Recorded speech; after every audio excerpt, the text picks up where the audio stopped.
Hello, ഇതിവിടുത്തെ Jurong fishery പോർട്ടാണ് കേട്ടോ.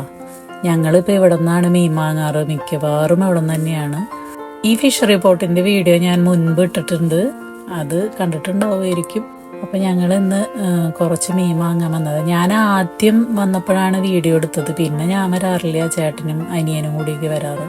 ഇപ്പം അടുത്ത് 2 പ്രാവശ്യമായിട്ട് ഞാനും പോയിരുന്നു. ഇത് 6 കിലോൻ്റെ ട്യൂണയാണ്. ഇതിൽ തലയും വാല് പിന്നെ അങ്ങനത്തെ കുറച്ച് കഷ്ണങ്ങളൊക്കെ മാറ്റിയിട്ട് കറി വെച്ചു. ബാക്കിയുള്ളത് ചേട്ടൻ അച്ചാറിടാൻ പോണത്. എനിക്കൊന്നത് നന്നാക്കാനേ പറ്റില്ല. കഴിഞ്ഞ പ്രാവശ്യം ഇതുപോലെ ചെമ്പല്ലി നന്നാക്കാണ്ട് കൊണ്ടുവന്നിട്ടുണ്ടായിരുന്നു. അവിടെ നിന്ന് ഇത് പീസാക്കി കിട്ടില്ല. നമ്മൾ വലുത് വാങ്ങുകയാണെങ്കിൽ നമ്മൾ തന്നെ നന്നാക്കണം. അങ്ങനെ ചെമ്പല്ലി ഞാനിതുപോലെ താഴെ ഇട്ട് കവറൊക്കെ ഇട്ടിട്ട് അങ്ങനെയാണ് നന്നാക്കിയത്. അത് ഇത്രയ്ക്കൊന്നും ഉണ്ടായിരുന്നില്ല, ഇതിനേറ്റ് നല്ല ചെറുതായിരുന്നു, പക്ഷെ പറ്റുണ്ടായിരുന്നില്ല നന്നാക്കാനായിട്ട്. അപ്പം ഇത് ചേട്ടൻ തന്നെയാണ് ഇടുന്ന് നന്നാക്കി അച്ചാറൊക്കെ ഇട്ടത്. അച്ചാർ ചേട്ടൻ തന്നെയാണ് ഇടാറ്, മീനച്ചാറൊക്കെ നല്ല ടേസ്റ്റ് ഉണ്ടാവും. ഈ മീൻ നന്നാക്കാൻ നല്ല പാടായിരുന്നു. ചേട്ടൻ തന്നെ പറഞ്ഞു, നടുപോയി എന്നൊക്കെ പറഞ്ഞിട്ടായിരുന്നു നന്നാക്കണത് കേട്ടോ. അച്ചാറിൻ്റെ കൂട്ട് പറയാട്ടാ, ഞാനല്ല അച്ചാറുണ്ടാക്കിയത്, ചേട്ടനാണ്.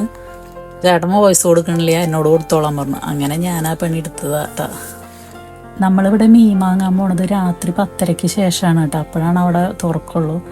എന്നിട്ട് പോയി വന്നിട്ട് 12 മണിക്കാണ് ഈ ഇരുന്ന് നന്നാക്കണത്. ഇതുപോലെ തന്നെ ഞണ്ടൊക്കെ വാങ്ങി കൊണ്ടുവന്നാലും ചേട്ടൻ തന്നെ അത് നന്നാക്കിയെടുക്കുക. പിന്നെ അതിനെ പല സ്റ്റൈലിലൊക്കെ വെക്കണതാണ്. നല്ല ഞണ്ട് രസമൊക്കെ വെച്ച്.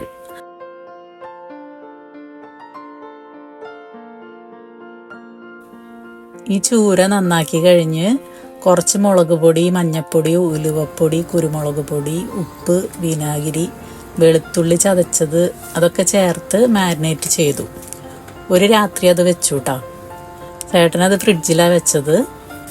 പിറ്റേ ദിവസം രാവിലെ ആ മീനെടുത്ത് ഡീപ് ഫ്രൈ ചെയ്തു.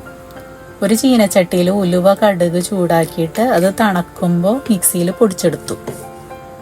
ഒരു ചീനച്ചട്ടിയിൽ നല്ലെണ്ണ ഒഴിച്ച് ചൂടാക്കിയിട്ട് അതിൽ കടുക് പൊട്ടിച്ച് കറിവേപ്പില ഇട്ട് ചതച്ച വെളുത്തുള്ളി, ഇഞ്ചി, പച്ചമുളക്, കുറച്ച് ഉപ്പ് ഇട്ട് വഴറ്റും. അത് മൂത്ത് വരുമ്പോൾ മഞ്ഞൾപ്പൊടി, കാശ്മീരി മുളക് പൊടി, സാദാ മുളക് പൊടി, വറുത്ത് പൊടിച്ച് വെച്ച ഉലുവ, കടുക്, കായം ഇതെല്ലാം ഇട്ട് നല്ല മൂത്തതിന് ശേഷം വറുത്ത മീനിട്ട് നല്ലതുപോലെ ഇളക്കുക. പിന്നെ കുരുമുളക് പൊടി ഇടുക, വിനാഗിരി ഇടയുക. പിന്നെ ഉപ്പ് നോക്കിയിട്ട് ആവശ്യത്തിന് ഉപ്പ് വേണമെന്നുണ്ടെങ്കിൽ പിന്നെയും ചേർത്ത് കൊടുക്കാം.